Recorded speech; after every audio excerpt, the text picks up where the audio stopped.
ಆತ್ಮಾವಲೋಕನ ನಿಮ್ಮ ವಾಹಿನಿಯ ಸಮಸ್ತ ಪ್ರೇಕ್ಷಕ ವೃಂದದವರಿಗೆ ಶ್ರೀಹರಿ ಮಾಡುವ ಸ್ವಾಗತ ಸುಸ್ವಾಗತ. ಬಂಧುಗಳೇ, ನೀವೆಲ್ಲ ಹೇಗಿದ್ದೀರಿ? ಚೆನ್ನಾಗಿದ್ದೀರಿ ಅಂತ ನಾನು ಭಾವಿಸಿದ್ದೀನಿ. ಆದರೆ ನಾನು ಮಾತ್ರ ಅಷ್ಟೊಂದು ಚೆನ್ನಾಗಿಲ್ಲ. ಯಾಕೆ ಅಂತ ಪ್ರಶ್ನೆ ಮಾಡ್ತೀರಾ? ಹೌದು, ನಾನಿರೋ ವಾತಾವರಣ ಅಷ್ಟೊಂದು ಸೊಗಸಾಗಿಲ್ಲ, ಅಷ್ಟೊಂದು ಸೂಕ್ತ ಇಲ್ಲ. ಅರೆ, ವಾತಾವರಣ ಯಾಕೆ ಈ ಪದ ಬಂತು? ಪರಿಸರ, ವಾತಾವರಣ ಅಂತಿದ್ದಾಗೆ ಪರಿಸರ ಅನ್ನೋದು ಇನ್ನೊಂದು ಪದ ಬರುತ್ತೆ.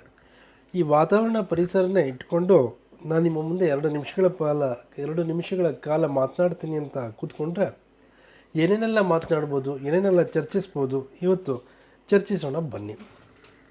ಒಂದು ರೀತಿಯ ಮುನ್ನುಡಿಯಾಗಿ ಮಾತನಾಡೋದಾದರೆ, ಒಂದು ರೀತಿಯ ಇಂಟ್ರಡಕ್ಷನ್ ರೀತಿಯಾಗಿ ಒಂದು ವಿಚಾರವನ್ನು, ಒಂದು ರೀತಿಯ ಕಾಡಿನ ಮಧ್ಯಕ್ಕೆ ಪ್ರವೇಶ ಮಾಡೋ ಬದಲು ಕಾಡಿನ ಶುರುನಲ್ಲಿ ನಾವುಗಳು ಅಂಥ ಬೆಲೆ ಬಾಳುವಂಥ ಮರಗಳನ್ನು ನೋಡೋಕ್ಕೆ ಸಾಧ್ಯ ಇಲ್ಲ. ಶ್ರೀಗಂಧ, ತೇಗ, ಯಾವುದು ಬೆಲೆ ಬಾಳುವಂಥ ಮರ ಇದೆ ಅವೆಲ್ಲ ಕಾಡಿನ ಮಧ್ಯಭಾಗದಲ್ಲಿ ಸಿಗೋವಂಥದ್ದು. ಕಾಡನ್ನ ಯಾವಾಗಲೂ ನಾವು ಶುರು ಮಾಡ್ತೀವಿ ಅಂತಂದರೆ ಅಲ್ಲಿ ಕುರುಚಲೇ ಇರುತ್ತೆ, ಅಂತಿದ್ದಾಗೆ ಲ್ಯಾಂಟನನ್ನೇ ಜಾಸ್ತಿ ತುಂಬಿರುತ್ತೆ, ಅಥವಾ ಜಾಲಿ ಮರಗಳು ತುಂಬಿರುತ್ತೆ, ಅಂತಂದರೆ ಕೆಲಸಕ್ಕೆ ಬಾರದ ಮರಗಳು ತುಂಬಿರುತ್ತೆ. ಹಾಗಾಗಿ ಶುರುವಿನಲ್ಲಿ ಕೆಲಸಕ್ಕೆ ಬಾರದ ವಿಚಾರವನ್ನು ಇಟ್ಟುಕೊಂಡು ಹೋಗ್ತಾ ಹೋಗ್ತಾ ಹೋಗ್ತಾ ವಿಚಾರ ಸಂಕಿರಣವನ್ನು ಗಂಭೀರ ಮಾಡುವಂತ ಹೇಳಿ ಈ ಒಂದು ಮಾತನ್ನು ಹೇಳಿದೆ. ಇಲ್ಲಿ ಅಂತೂ ವಿಷಯಕ್ಕೆ ಬರೋದಾದರೆ, ಮುನ್ನುಡಿಯಾಗಿ ಮಾತನಾಡೋದಾದರೆ, ಮಾನವ ತನ್ನ ನಾಲಿಗೆಯ ರುಚಿಗಳನ್ನು ಬೆಳೆಸಿಕೊಳ್ಳುವುದನ್ನು ಗಾಂಧೀಜಿ ಆಸ್ವಾದ ಎನ್ನುತ್ತಾರೆ. ಇರುವುದೊಂದೇ ಆದ ಈ ಭೂಮಿಯನ್ನು ತನ್ನ ನಾಲಿಗೆ ಬೆಳೆಸಿಕೊಂಡ ವೈವಿಧ್ಯಮಯ ರುಚಿಗಳಿಂದಾಗಿ ಮಾನವ ಕ್ರಮೇಣ ನಾಶ ಮಾಡುತ್ತಾ ಬಂದಿದ್ದಾನೆ. ಹೌದು, ಇದನ್ನು ನಾನು ತುಂಬ ಒಪ್ತೀನಿ. ಹೊಗೆ ಸೊಪ್ಪಿನ ರುಚಿಯಿಂದ, ಕಾಫಿಯ ರುಚಿಯಿಂದ, ಚಹಾದ ರುಚಿಯಿಂದ ಎಷ್ಟೊಂದು ಕಾಡು ನಾಶವಾಗ್ತಿದೆ ಎಂಬುದು ಇದಕ್ಕೆ ನಿದರ್ಶನ. ಹೌದು, ಆದರೆ ಮಾನವ ನಾಗರಿಕನಾಗುತ್ತಾ ಹೋದಂತೆ ಅವನ ರುಚಿಗಳು ವಿಸ್ತಾರವಾಗುತ್ತಾ ವೈವಿಧ್ಯಮಯವಾಗುತ್ತಾ ಹೋಗುವುದು ಅನಿವಾರ್ಯ. ಹಾಗೆಯೇ ರುಚಿಯನ್ನು ನಿಯಂತ್ರಿಸುವುದು ಭೂಮಿಯ ಆರೋಗ್ಯಕ್ಕೆ ಅಷ್ಟೇ ಮಾನವನ ದೈಹಿಕ ಮಾನಸಿಕ ಆರೋಗ್ಯಕ್ಕೂ ಕೂಡ ಅಗತ್ಯ. ಚರಿತ್ರೆಯಲ್ಲಿ ಮಾನವ ಎಲ್ಲ ಕಾಲದಲ್ಲೂ ಎಲ್ಲ ದೇಶದಲ್ಲೂ ಈ ದ್ವಂದ್ವಕ್ಕೆ ಉತ್ತರಗಳನ್ನು ಹುಡುಕುತ್ತಿದ್ದಾನೆ. ಈ ಹುಡುಕಾಟದಲ್ಲಿ ರುಚಿಯ ಕಲ್ಪನೆಯನ್ನೇ ಬದಲಿಸಿಕೊಳ್ಳುತ್ತಾ ಹೋಗುತ್ತದೆ. ಅವನ ಪ್ರಪಂಚದ ಅನುಭವ ಗಾಢವಾಗಿಯಂತೆ ಅನಾಸಕ್ತವೂ ಆಗುವ ಸಾಧ್ಯತೆಯಲ್ಲಿ ಇನ್ನೊಂದು ಬಗೆಯ ಈ ರುಚಿಯ ಸ್ವರೂಪವಿದೆ. ಹೌದು, ನಮ್ಮ ನಾಲಿಗೆಗೆ ಹೇಗೆ ರುಚಿ ಒಂದು ಕಾಫಿನಲ್ಲೋ, ಟೀನಲ್ಲೋ, ಅಥವಾ ನಾವು ಸೇವಿಸುವಂಥ ಪೇಯದಲ್ಲೋ ನಾವು ಹುಡುಕ್ತೀವಿ, ಹಾಗೆ ಭೂಮಿಗೂ ಕೂಡ ಒಂದು ರುಚಿ ಇದೆ, ಅಭಿರುಚಿ ಅದಕ್ಕೂ ಕೂಡ ಇದೆ. ಇರಲಿ, ಮುಂದಕ್ಕೆ ಹೇಳೋದಾದರೆ, ಬೇಟೆಯಲ್ಲಿ ಇದ್ದ ಸುಖ ಮತ್ತು ಸಾಹಸ ಪ್ರಿಯತೆಗಳು ಪಕ್ಷಿಗಳನ್ನು, ವನ್ಯ ಮೃಗಗಳನ್ನು ಕುತೂಹಲದಿಂದ ವೀಕ್ಷಿಸುವುದರಲ್ಲೂ ಇವೆ ಎಂದು ಮಾನವ ಕಂಡುಕೊಳ್ಳುತ್ತಾನೆ. ನಿಸರ್ಗದ ಸೌಂದರ್ಯಕ್ಕೆ ತನ್ನ ಎಲ್ಲ ಇಂದ್ರಿಯಗಳನ್ನು ತೆರೆದುಕೊಂಡು ಅದನ್ನು ತನ್ನ ವಶಕ್ಕೆ ತೆಗೆದುಕೊಳ್ಳುವಂತೆ ನಿಸರ್ಗಕ್ಕೆ ತಾನೇ ಪರವಶನಾಗುವುದರಿಂದ ಮಾನವ ಸುಖಿಯಾಗುವುದನ್ನು ಕಲಿತಿದ್ದಾನೆ.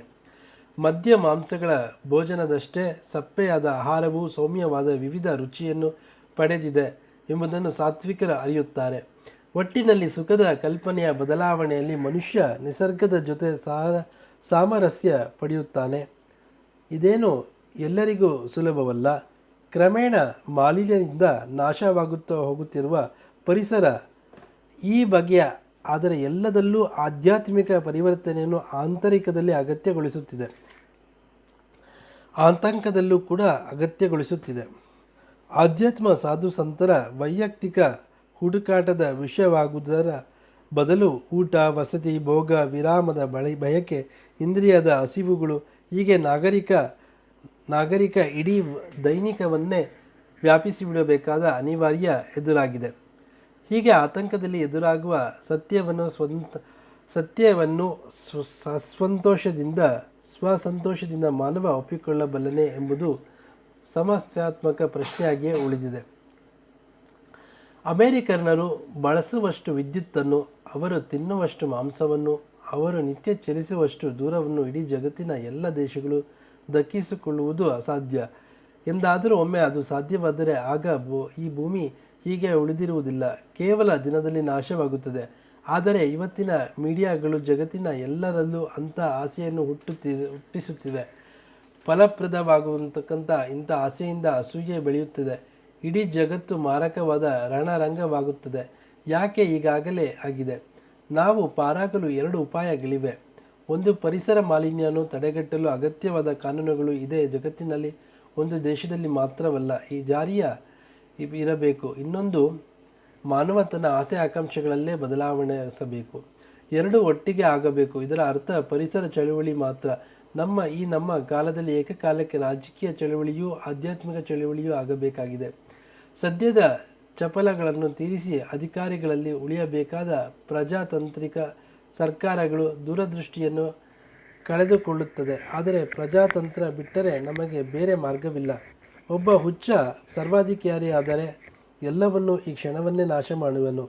ಆದ್ದರಿಂದ ಜನರ ಎಲ್ಲ ಆಸೆಗಳನ್ನು ಭ್ರಮಾತ್ಮಕವಾಗಿಯೂ ತೀರಿಸಲು ಪೈಪೋಟಿಯಲ್ಲಿರುವ ಪ್ರಜಾತಂತ್ರದ ಪಕ್ಷ ರಾಜಕಾರಣಗಳಲ್ಲೇ ಭವಿಷ್ಯದ ಜನಾಂಗಗಳಾಗಿ ಈ ಭೂಮಿಯನ್ನು ಒಣಗದಂತೆ ಉಳಿಸಿಕೊಳ್ಳುವ ಸಹಿಷ್ಣುತೆಯನ್ನು, ಅನಾಸಕ್ತ ಪ್ರೀತಿಯನ್ನು ಹೀಗೆ ರೂಢಿಸಿಕೊಳ್ಳಬೇಕೆಂದು ನಾವು ಕಂಡುಕೊಳ್ಳಬೇಕಾಗಿದೆ.